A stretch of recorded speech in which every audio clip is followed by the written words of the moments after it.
الله الرحمن الرحیم. الحمد لله على كل حال سوى الكفر والضلال.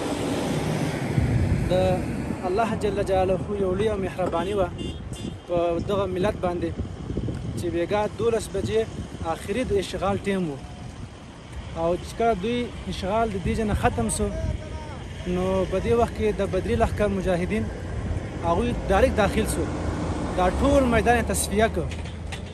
خو دا د الله رحم ده. اوس فی الحال هم دلته د بدري لښکر مجاهدین 314 قطعه هم موجوده ده، په ټوله ساحه کې تت شوې ده.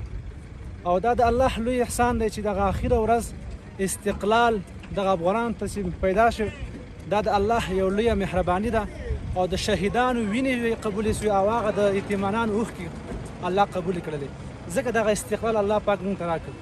ولس ته څه پیغام لري؟ ولس ته دا پیغام لرو چې دغه ولس موږ تاسو ټول دغه ملت خلک یو، همدغه ملت کې به انشاءالله ګډ ژوند کوو او دغه ملت به په کډه باندې جوړوو.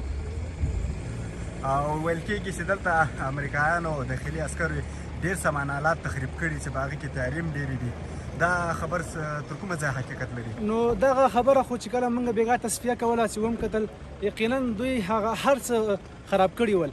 که بعض موټرو ته ورونه اچول، تیارې خرابې کړي دي او وسایل ډېر خراب کړي ول.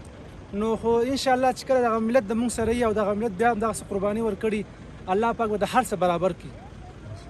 مننه.